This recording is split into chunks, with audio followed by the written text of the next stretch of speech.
What's up guys, Perry from Rockville here, and today I'm going to show you how to set up your ACC-DM. So if we take a look at the piece here, you'll see the threading in the middle so we can attach it to any mic stand. And it also has these two threadings to attach the microphones. And if we loosen them up a little bit here from the top, you'll see that we're able to move them around to bring the microphones closer or further apart. And then once you have it set the way you want, you can just tighten it back up and then it'll stay in place just like that. Keep in mind you don't have to use a small mic stand like this. It can be any mic stand just as long as it has the proper threading on top. So to attach it onto the mic stand, you'll want to make sure that the threading on top is a 5/8 threading.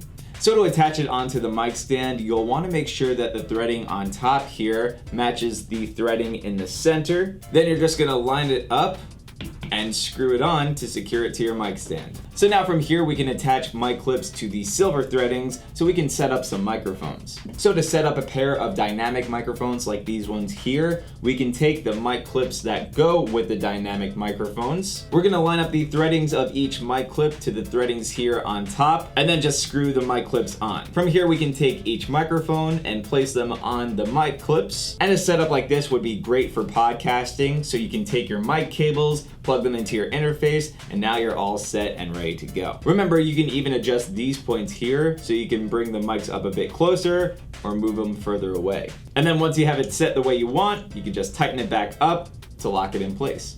Now we can also set up our condenser microphones to the ACC-DM, and to do that we're just going to take the shock mounts for our condenser microphones. It may help to straighten them out just like this. So from here we can line up the threading of the shock mount to the threading here on top and then just screw them on to lock it in place. Once they're all set, we can bring the shock mounts down like this so we can place the microphones inside. Then to attach the microphones to the shock mount, we're just going to squeeze these clamps here on the shock mounts, then take our condenser microphone and slide them in just like this and let go of the shock mount, and now it's going to stay in place. Another thing we can add to this setup is 2 pop filters for each microphone to block out those plosive sounds like the P's, T's, K's, etc. for a cleaner recording. To do that, I'm going to take each pop filter and open up the clamp here at the bottom. And now from here, I'm going to line up the pop filter to the bottom pole of my mic stand just like this. Then I'm going to tighten up the clamp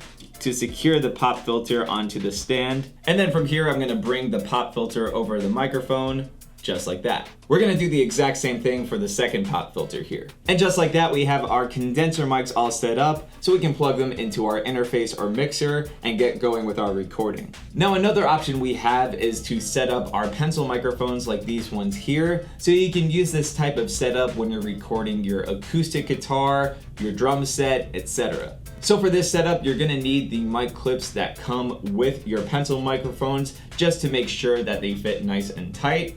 You're gonna line up the threading of your mic clips to the threadings here on top. Then you're just gonna screw them on to secure them to the mic stand. Then from here, we can take our pencil mics and slip them on just like this. And remember, these points here are adjustable so you can have any mic configuration you want. So for example, if you're gonna go for an X-axis with your microphones, you can bring them further apart, just like this. And then you can adjust your microphones so that they're in the X formation. Also, another thing to keep in mind is that you don't have to use a small mic stand like this because the ACC-DM will fit onto any mic stand that has the proper threading on top. And now from here, you can plug your microphones into your mixer, your interface, etc., and get to recording. So hopefully this showed you guys how easy it is to set up your ACC-DM. But of course, if you have any questions, comments, or concerns, feel free to reach out to our customer support team through phone or email. As always, I'm Perry from Rockville, and we'll see you guys next time.